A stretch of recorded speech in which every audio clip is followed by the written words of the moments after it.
Everyone, welcome to the channel Tansuman classes. So class 7 आज हम chapter 11 जो कि हिस्ट्री का है और बहुत ही इंटरेस्टिंग चैप्टर है। चैप्टर का नाम है political formation in the 18th century, यानी जो राजनीतिक गठन, इट मीन्स पॉलिटिकल यानी राजनीतिक, फॉर्मेशन यानी गठन, और कब हुआ? 18th सेंचुरी में। यानी आज हम जो 18वीं शताब्दी में राजनीतिक गठन हुआ उसके बारे में डिटेल से रीड करेंगे। आपको पता है जो मुगल जो हैं, अगर हम बात अगर समझें तो मुगलों की शुरुआत जैसे कि बाबर है, हुमायूं, अकबर, जहांगीर, शाहजहां और लास्ट में औरंगजेब। लेकिन औरंगजेब के बाद में भी काफी शासक हुए, पर वो औरंगजेब जितनी मजबूत और शक्तिशाली नहीं थे। तो आज हम देखते हैं कि औरंगजेब की जैसे ही मृत्यु हुई, उनके बाद वालों को हम लैटर मुगल्स के नाम से जानते हैं। और ये कहीं न कहीं कमज़ोर और दूसरों के हाथों की कठपुतली थे। यानी इनके पास में वो औरंगज़ेब के हाथ में जितनी पावर थी ना, वो सब नहीं था। अब वो साथ ही साथ में दूसरे लोगों की हेल्प लेना शुरू कर दिया था। उनके पास में ना तो शक्ति थी, ना पैसा था, और धीरे-धीरे मुगल शासक कमज़ोर होके ख़त्म हो गए। तो इस चैप्टर में आज इन्हीं सब के बारे में पढ़ेंगे। आपको पता है आपने क्लास 6 में क्या पढ़ा था? आपने पढ़ा एशियंट हिस्ट्री। और क्लास 7 में हम जो पढ़ रहे हैं वो हम पढ़ रहे हैं मिडिवल हिस्ट्री। लेकिन जैसे ही ये चैप्टर खत्म होगा, आप जाएंगे क्लास 8 में।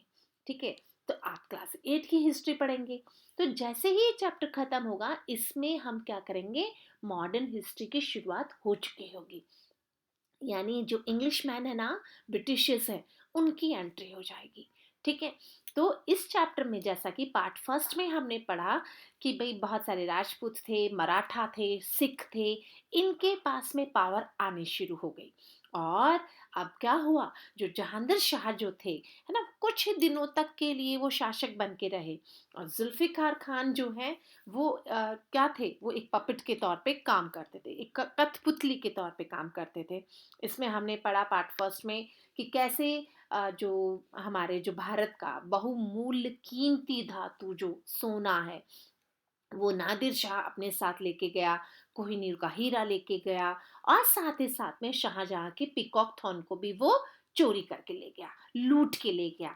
हमने इंडिपेंडेंट किंगडम्स के बारे में भी पढ़ा मुगल एम्पायर में, जहाँ की हमने अवध के बारे में रीड किया था कि किस तरीके से अवध है वो बहुत ही ज़्यादा वहाँ पे 1722 में मोहम्मद शाह अपॉइंटेड हुए थे। मोहम्मद शाह, जिनका की अगर हम बात करें तो मोहम्मद शाह जो कि शहादत खान के नाम से है ना, और वो थे गवर्नर अवध के।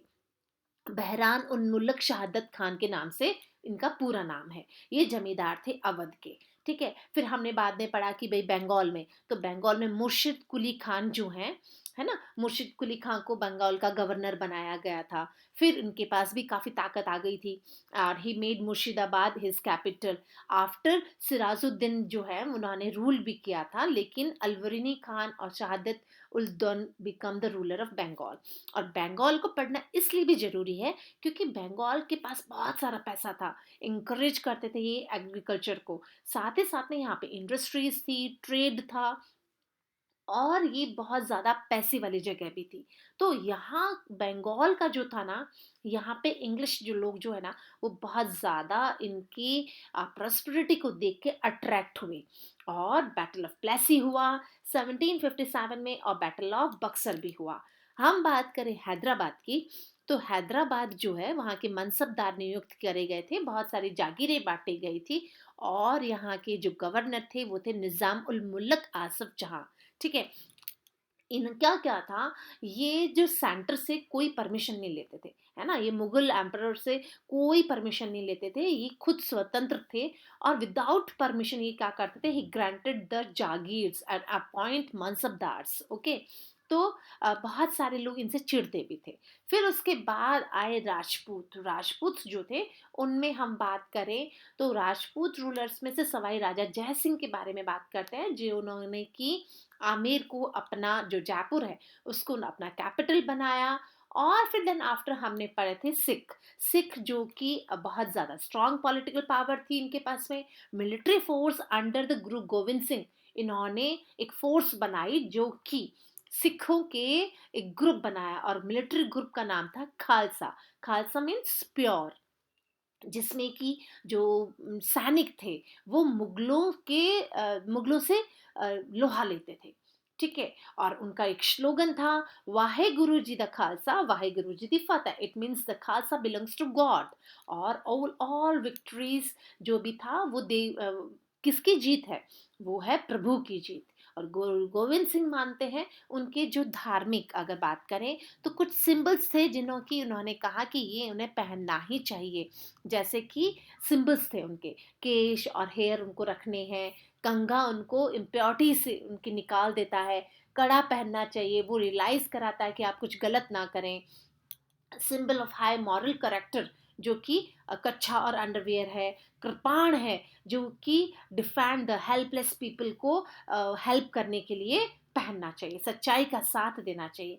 After the Guru Govind Singh, Sikh were lead by the बंदे बहादुर, और उसके बाद बंदे बहादुर आए और उन्होंने उसको कंटिन्यू करा और स्ट्रगल अगेंस्ट द मुगल्स, और मुगल से उन्होंने लोहा लिया, ठीक है।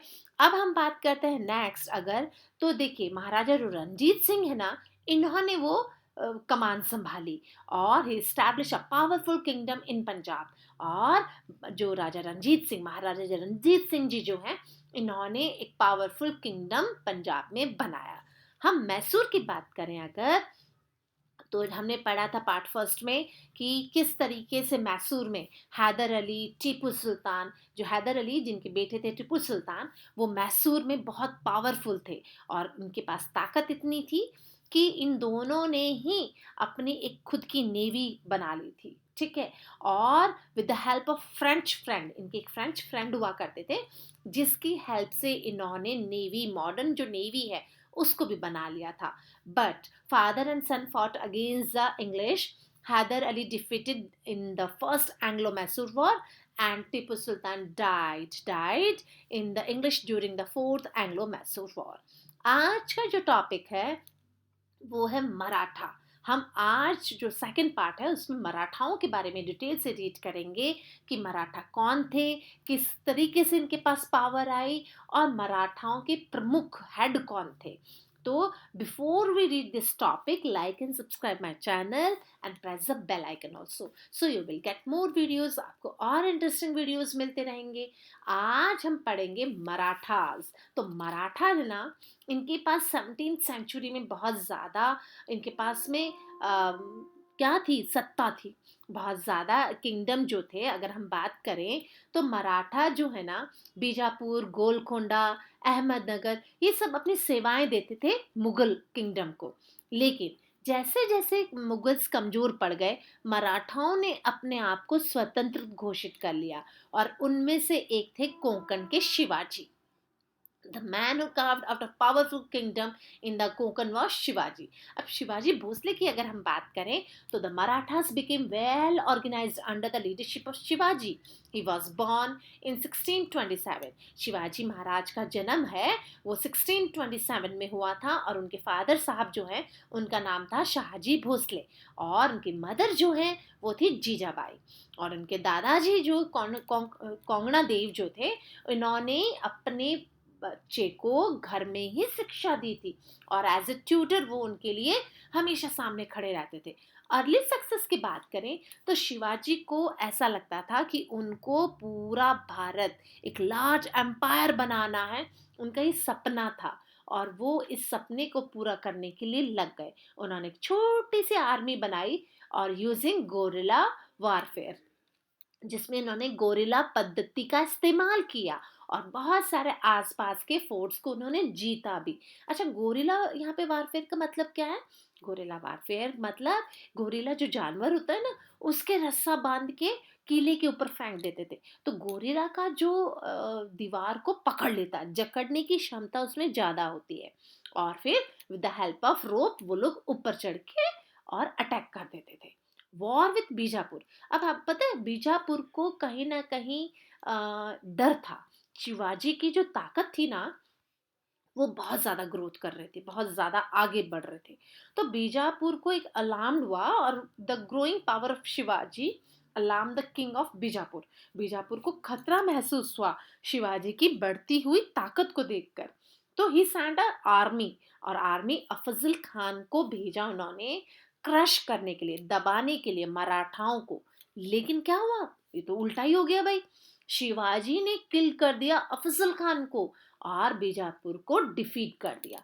अब वॉर की अगर हम बात करें तो औरंगजेब इस चीज से बहुत नाराज था, क्योंकि शिवाजी औरंगजेब के कंट्रोल में नहीं थे और ये एक तरीके से कांटा बने हुए थे औरंगजेब के लिए।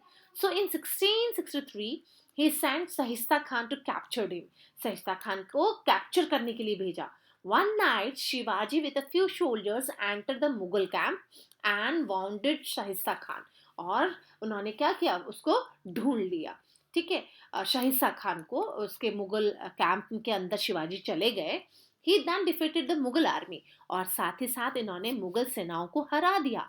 अ ईयर लेटर, जैसे ही थोड़े दिनों बाद, he raided Surat and plundered it. इन्होंने सूरत को रेड किया और वहां पे काफी लूटपाट भी मचाई। You have read about in this chapter 7 in the book of lesson 7। अगर हम बात करें शिवाजी की, तो देखिए औरंगजेब शिवाजी को बिल्कुल पसंद नहीं करते थे। इसलिए औरंगजेब ने क्या किया, औरंगजेब ने राजा जयसिंह को भेजा। और जयसिंह, जो राजा जयसिंह जयपुर के थे, तो टू द डेक्कन, डेक्कन में भेजा उन्होंने। Raja Jaisingh besieged the fort of Purandar and Singh all rocks block, और उन्होंने चारों तरफ से उसको घेर लिया था। शिवाजी अग्रीड टू साइन, तो शिवाजी ने एक संधि जो थी उसको मानने के लिए तैयार हो गए थे।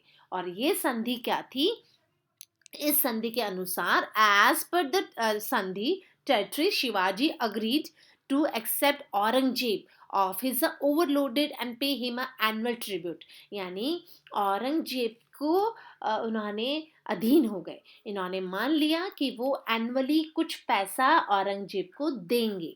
और सरेंडर्स 23 फोर्ट्स टू औरंगजेब, और औरंगजेब को अपने 23 जो किले थे वो भी देने के लिए तैयार हो गए थे।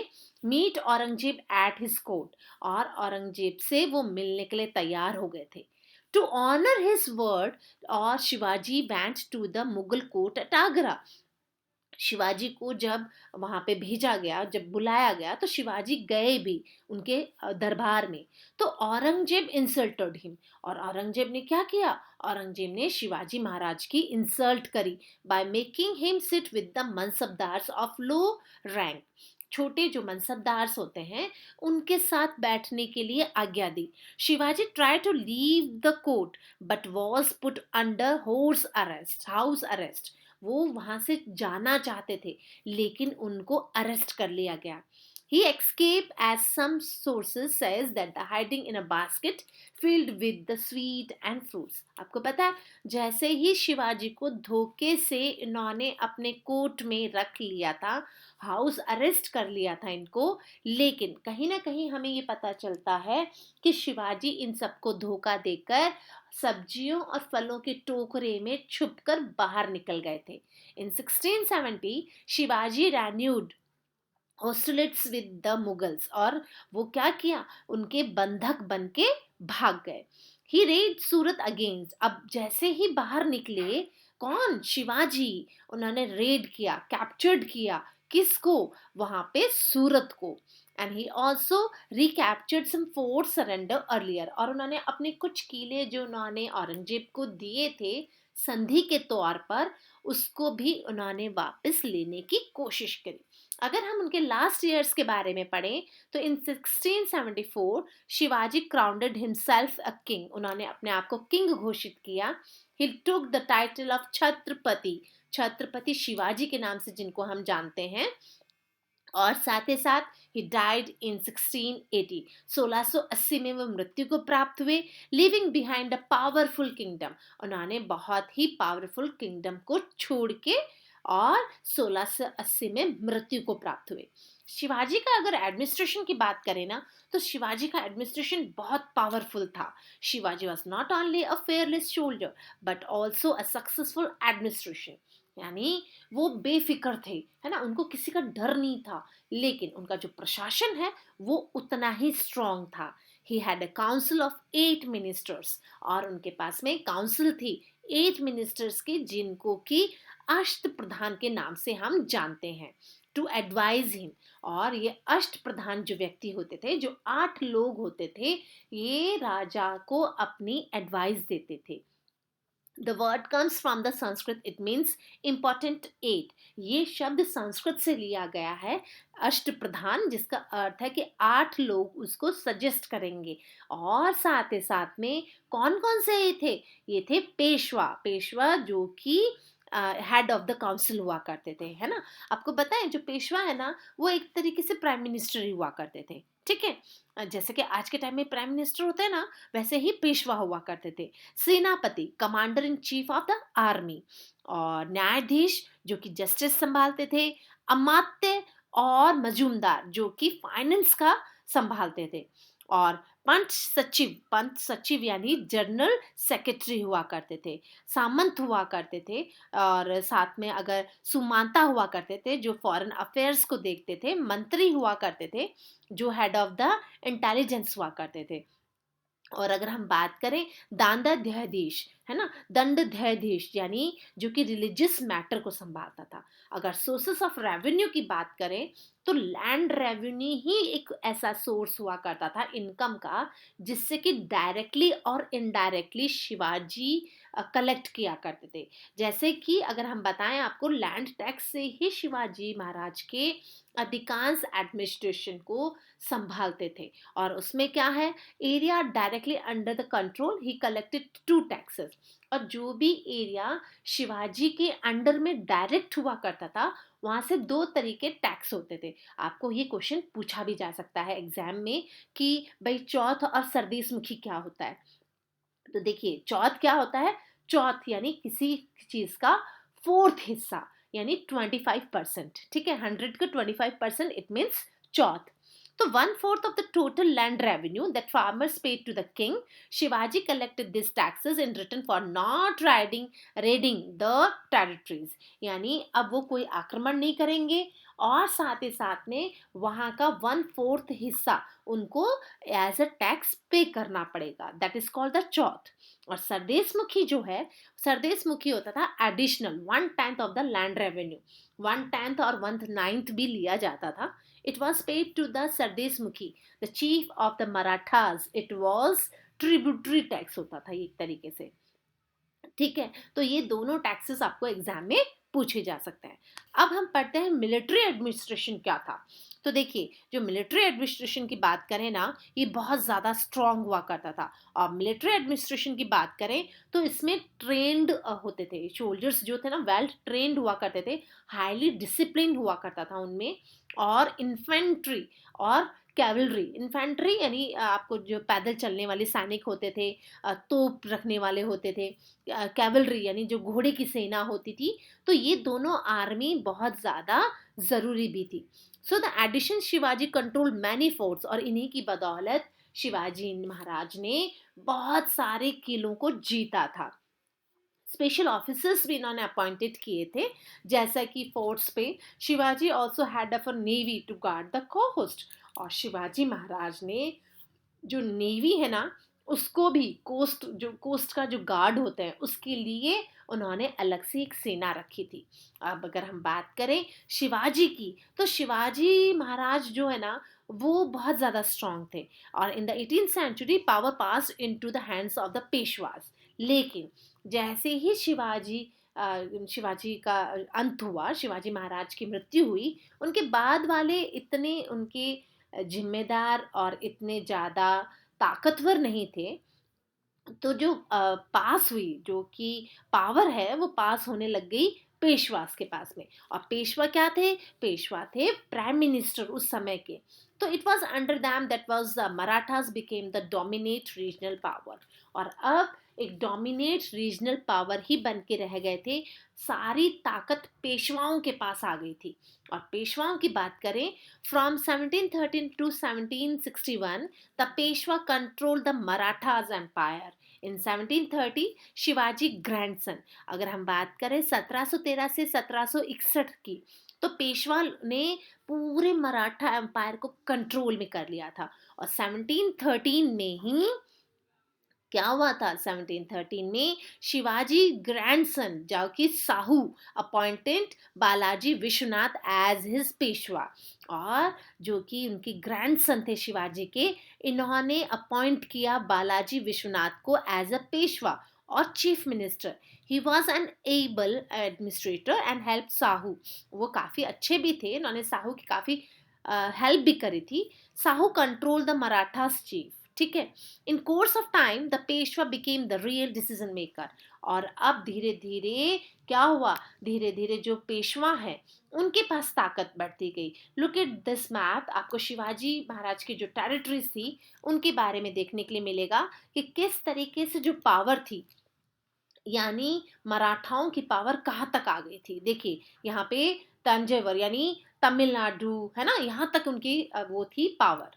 और अगर हम बात करें कि किस तरीके से बालाजी विश्वनाथ जो थे उन्होंने एडवांटेजेस लिए weakness of the latter Mughal period, जैसे ही मुगलों का अंत हुआ, जैसे ही मुगलों की ताकत कम हुई, बालाजी विश्वनाथ ने इसका फायदा उठाया और उन्होंने क्या किया, he forced Farrukhsiyar to return all the territories which had been under Shivaji, और शिवाजी महाराज के अंडर में जो भी टेरिटरीज थी वो वापस उन्होंने फारूक शायर से रिटर्न करने के लिए कहा।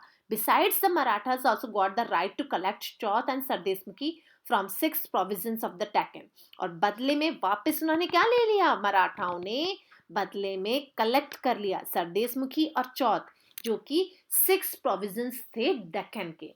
बाजीराव की बात करें हम, तो बाजीराव सक्सेड बालाजी विश्वनाथ, और बालाजी राव जो है उन्होंने फर्स्ट जिन्होंने विश्वनाथ को सक्सीड किया। ही कॉन्क्रूड मालवा, साउथर्न गुजरात और the parts of the Bundelkhand, और बालाजी राव ने फर्स्ट जो है इन्होंने मालवा और गुजरात और साथ ही साथ में बुंदेलखंड के जगह को भी जीत लिया था। टुवर्ड्स द साउथ, जैसे जैसे साउथ की तरफ गए, he defeated the Nizam of Hyderabad, और हैदराबाद के निज़ाम को भी इन्होंने पराजित किया।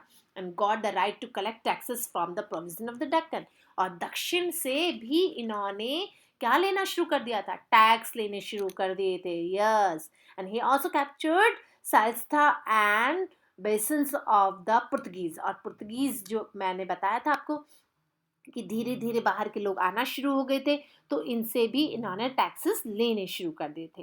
ही is also known as a fighting Peshwa, as spend greater part of his reign fighting wars, और वॉर्स के द्वारा इन्होंने काफ़ी जगह को जीता भी था। अब बालाजी बाजीराव की बात करें अगर हम, तो बालाजी बाजीराव का जो समय था वो था 1740 से लेके 1761 तक, और ये भी बहुत ताकतवर थे। इन्होंने क्या किया, Balaji Bajirao was the next Peshwa, और वो दूसरे उसके बाद, किसके बाद, बालाजी फर्स्ट के बाद में बने थे। After the death of the Sahu in 1749 he became the head of the Marathas, और साहू जो कि ग्रैंड सन थे किसके, शिवाजी महाराज के, उनकी मृत्यु के बाद में मराठाओं के he became the head of the Marathas, and he shifted the capital of the Satara to Poona. जो बालाजी बाजीराव हैं, इन्होंने क्या किया, इन्होंने अपनी जो कैपिटल है उसको अब सतारा से पूना शिफ्ट कर लिया। During his reign Maratha armies reach as far as Punjab, Rajasthan, Bengal and Orissa, और धीरे धीरे जो मराठाओं की आर्मी थी ना वो पंजाब, राजस्थान, बंगाल, उड़ीसा तक फैल गई थी। और किंगडम्स की बात करें तो मैसूर और Hyderabad force to hand over territories and pay tribute, इन्होंने इतनी ताकत अपने हाथ में ले ली थी कि मैसूर और हैदराबाद को भी फोर्स किया अपनी टेरिटरीज के ऊपर, और साथ ही साथ में ट्रिब्यूट भी देते थे। ये किसको, बालाजी बाजीराव को। So under Balaji Bajirao Maratha power was at greatest, और बालाजी बाजीराव के अंडर में जो पावर थी वो बहुत ज़्यादा आगे की तरफ गई। अब थर्ड बैटल ऑफ पानीपत, अब आप ये देखिए, ये बैटल जब हुई ना, इसकी वजह से मराठा जो थे, आपको पता है मराठाओं की जो ताकत थी ना वो धीरे-धीरे ख़त्म हो रही थी। अहमद शाह अब्दाली जो है इन the third battle of Panipat में ये उनसे हार गए। और बाद में क्या हुआ? बाद में धीरे-धीरे, धीरे-धीरे इंग्लिश लोगों ने सारी जो अपने हाथ में ले ली सत्ता। वो कैसे ली? थर्ड बैटल ऑफ पानीपत जो हुआ था वो 1761 में हुआ। और ये बहुत ज़्यादा वो वाला समय था अगर मराठाओं को कमज़ोर नहीं होते तो शायद शायद अहमद शाह अब्दाली उनके ऊपर ताकत हासिल नहीं कर पाता थर्ड बैटल ऑफ पानीपत में। और हमारे यहाँ पे इंग्लिश लोग भी नहीं आ पाते। लेकिन मराठाओं की जो शक्ति थी वो कमज़ोर हो गई।